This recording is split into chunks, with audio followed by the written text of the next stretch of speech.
a story about young black men and their inability to treat each other in a humane way. Everybody involved in this on the street level was either 24 to 32 years old.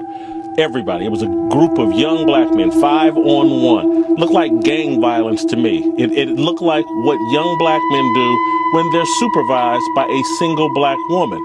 And that's what they got going on in the Memphis Police Department. They've elected or put some black woman in charge of the police force.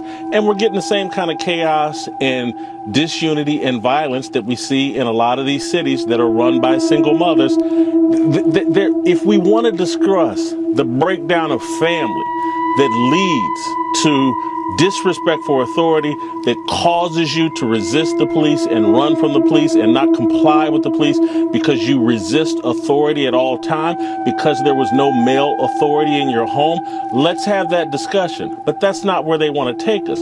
They want to take us down the path of saying, you know what, this is Tucker Carlson's fault. This is this is Donald Trump's fault. It's not. It's the breakdown of family and the buying in to all these left-wing things that have nothing to do with promoting family. Hey, y'all. So, y'all saw that mess. Welcome back to Somebody Come Listen to This podcast. I am your host, Nava, and this is literally my first video of 2023. This is January 29th.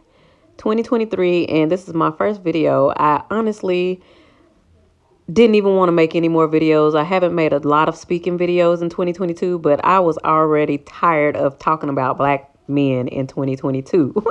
But when I saw this mess, I just had to come on and talk about it. You know, like, I know the world is surprised, as y'all can see by Tucker's face, that Tucker is just like, what in the world is going on? This is how black women and the rest of the world looks at black men when they constantly blame black women for everything, even when we had nothing to do with the situation. Girls, ladies, if y'all are still laying down and procreating with these males in 2023, if y'all are still out marching for these males in 2023, I do not know what to say to you. I almost want to go to the marches when I see y'all out there just to fight. I just want to fight any woman who goes out and is continuing to march for these males who blame us for every single thing that happens in the black community. It could be one of them having a child with a white woman and their relationship doesn't work, or she doesn't know how to do the child's hair. That's our fault. And what's making me even sicker is comments of black women who are just confused and bewildered at how these men continue to blame us. They're demonic. That's all I can say. I had a content creator get mad at me because I was in the comments telling her followers that these are demons, and she doesn't believe that we should dehumanize them. But for how long have they been going on public TV saying stuff like this, trying to dehumanize us and blame us for what they're doing in these communities? They're blaming us. When they go out and unalive each other, they blame us. When their sons turn out to be, of the alphabet community, they blame us. They're nowhere in the picture, nowhere to be found, and they blame us. But yet we still have women on the internet calling them kings, calling them our leaders, and wondering when are they going to lead the black community? They're not going to lead. Why would they ever lead in this community when they never have? If you look up the definition of a leader, it describes black women. It does not describe black men. I'm sorry to say, ladies, but you are the leaders. Whether you want that title or not, you're going to have to take the reins and you're going to have to lead. We see this time and time again. The world is seeing time and time again that these are not leaders. Everybody knows that black women are the leaders. They say black women hold the communities on their back, but black women need to stop holding up these communities on their back. Just let them fall And just we need to start really coming together as women and teaching our girls the truth about what's going on with these men. And we really need to start pooling our own funds. And if we have any allies, I've seen some allies since these men are speaking out more. I'm seeing more and more allies, especially with what happened with this Destiny. I haven't even spoke on that. Destiny and Angry Man. That whole, if y'all haven't seen that, y'all can go look at it on Cynthia's channel. Y'all can go look at it on Destiny's channel. Just look in the comments on Destiny's channel and you will see most of his followers are white men, and they're like bewildered by what is going on. Like like nobody in the world believed that black men were this dumb until they start making these podcasts, until they start going on these shows and speaking. Nobody believed what black women were going through until they start hearing the passport bros. Ladies, this is somewhat of a redemption because we never spoke out on things like this before. And even if we did, nobody would believe us. They would just think that it was just black women just talking because we were angry and bitter or jealous of black men. But no, they're actually coming out and speaking and allowing the world to see their mentality. And they're so slow that they think that they're doing a good thing. They really believe in their minds that they're doing a good thing. I think 9 out of 10 of them are on the higher end of the spectrum. So they really have no idea. You can look at the look on Tucker's face, and he's just like, he's probably looking for Ashton Kutcher. Like, where is Ashton at? I'm looking for the new 2023 season of Punk'd to just jump out on live TV. But no, they're really like this. Jesse Lee Peterson went on to Dr. Phil's show and did the exact same thing with the other black guy. I don't know his name, but they both, anytime they get a chance to go on TV in like a national television show, they're going to try their best to make black women look bad because they feel like we're doing the same thing to them, and we're not. Black women are just speaking the truth about what they're doing, what they're saying, what they've been doing, but the world can see that they're just like saying stuff because they're not backing it up with stats. They're not proving anything. They're just talking, and the world does not see things the same way as they do. And the only reason I can tell you guys that they're doing this is because they are of their father, Satan. That's the only reason I can come up with, because nobody can tell this many lies and actually believe their own lies unless you're like a spawn of the devil. That period. Like the rest of the world is just bewildered. And black women at this point, I see black women making videos and crying and just not understanding what's going on. It's like they've been hit with some pixie dust from a fairy to actually make them come on lives and get on TV in front of the world and tell the truth. It's like God, if God is a woman or a man, just said, okay, well, I'm just going to make them just open their mouths and just spew the truth for the world to see in 2022, going on into 2023. Their words are actually going to condemn them. You know, and I just suggest that black women just get far, far, far away from them. I'm even starting to see a lot of celebrity women coming out. Like Lala Anthony just came out and said she's not going to be dating them anymore. Who else was it? Amber Rose. It's not just black women. A lot of women are realizing it. Their preferences, the women in Brazil. It's so many stories that I have not covered, but a lot of them you've heard about. The women in Brazil that got them ran out of there. The women in Thailand are saying that they want them in the Philippines.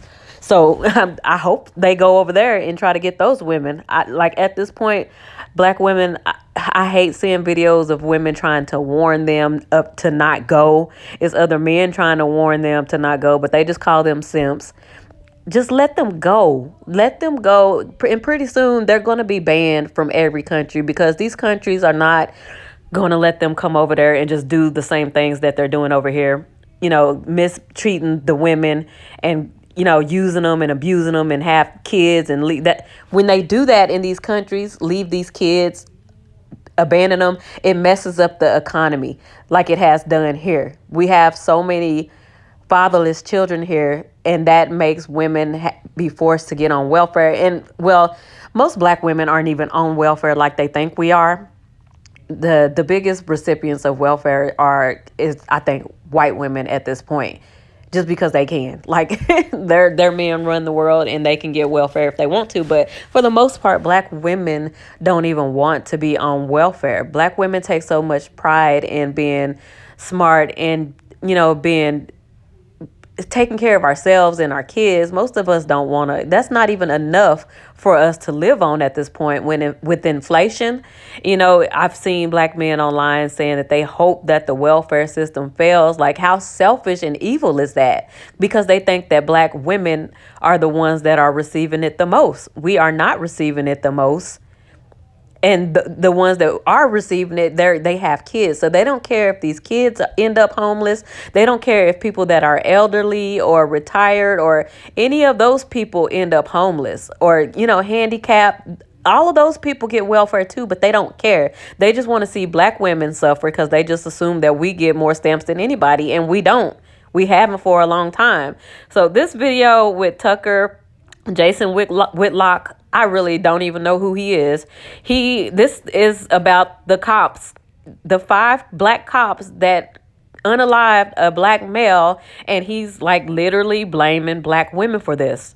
Like, and the only blame that I put on black women, the only blame is that we are so obsessed. Not me, but a lot of black women that still don't know the truth about black men are so obsessed with black men, and they're so obsessed with birthing black children into this world, into this toxic environment, that they're blinded by their obsession. The only blame I put on black women is like birthing them. Even Destiny, the guy with the blue hair on the debate with Angry Man, said it. That's the only blame he puts on black women, is that black women keep opening up their legs for these men who keep telling us and showing us time and time again who they are, and telling us that they don't want their kids, literally coming online telling us that if they can't sleep with us, they don't want their kids. If you get a new boyfriend, they don't want their kids. If they don't make enough money, they don't want their kids. If they do make enough money, they don't want their kids. If they're rich, they don't want their kids. If anything, they don't want kids. They want to have sex. They want to dump their sperm off in you, but that's it. And you cannot, I don't care who in your family stayed with your mom or your aunt, it's still not the same as millions and millions of women around the world telling you that they're going through the same thing with these men. I can't count on my 2 hands how many of my cousins or nieces, nephews, family members have fathers in their lives that were good fathers, that were productive, that weren't toxic. And I don't think nobody who's listening to me right now can count on 2 hands the amount of men in their family that was good to women. You can say it from the outside looking in, but if you talk to those women, I guarantee you wouldn't be able to count on 2 hands the amount of good men that that married the women in your family and stayed and cared for their kids.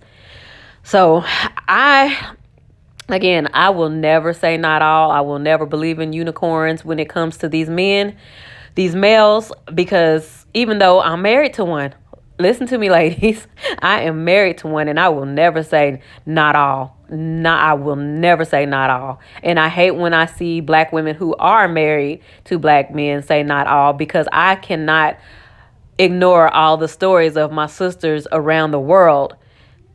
I can't ignore that. So I can't say, oh, no, not my husband. I will never say that. If you ever catch me saying that, know that I'm being held at gunpoint by a black man, and he's making me say that. Like, literally. I have 2 black sons. I have, and when they get girlfriends, I guarantee you they won't like me, because I'm going to tell their girlfriends, if they're not doing what they're supposed to do, leave them alone. You don't deserve, he doesn't deserve you. You deserve better than him. I don't want any black girl in and up with a man like Jason Whitlock, or with a man like any of these men on these podcasts in the black manosphere. Recently, I've seen Tony Gaskins. He's starting to wake up and see what's going on. He blocked me from, I think, Instagram or Twitter because I was trying to show him some of these videos of these men and tell him, because he's really like, he has his mind in the gutter like a lot of them, and he's not paying attention. And so I was trying to tell him, but he blocked me. And so now I've noticed his last video or two, he's starting to wake up. So you guys, yeah, this is not a surprise. Like I said, this is January 2023, January 29th, my very first speaking video. And I guarantee you it'll be a lot more videos like this, these men getting on TV. And I think white men are going to be happy to let them on TV to speak, because they're astonished, just like black women in the rest of the world right now watching them. They didn't even know the level of degeneracy that these men would be spewing, because they have never seen this. They have never seen a group of men get on TV or online and talk about the women that birthed them the way that black men talk about us. Nobody's ever seen it. We've never seen it until now. So this is like a circus. This is literally like watching a plane crash and burn. And the crazy thing is they don't even have enough sense to be embarrassed. They don't have their faculties aren't like most humans. So they don't know when to be embarrassed. They don't know when they're wrong. I keep bringing up the whole Destiny situation with Angry Man. If y'all haven't seen that, Cynthia G covered it. Destiny, he's a white guy with blue hair. He covered it. You can just go look at the debate and see their mentality. It's like, and they're in the comments like they were when Cynthia was on Mammy Mac's show debating Dr. Umar. Well, Umar, they're in the comments saying Destiny killed that. He ate that white boy up and saying stuff like that. Like, so in their minds, they really believe in what they are saying, because they're in like this echo chamber in the manosphere with each other, and they feed off of each other's energy. They say they're not followers, but they're following each other and literally following each other into a ditch, digging the ditch deeper and deeper and deeper for themselves, while being mad at everyone else who speaks the truth to them. Like, y'all, this is crazy. Like, you're going to see this interview everywhere. And please, guys, please share these videos. Not just my videos. I don't care about the money, but I care about warning and getting the word out to other girls and women, so we could wake up faster and stop marching for them. I don't want to have to go to these marches and fight these women for marching. I really don't. I'm not a fighter, but I'm ready to fight some of these women in 2023. I'm ready to see some changes. So please, guys, just share my video and all the other videos that you see like this, just to get the word out. And also check out my Dust Chronicles. I don't speak in those, but I just kind of compile a lot of videos of what's going on in Blackistan. So please share on all of your platforms. And until next time, you guys, take care of each other. Bye.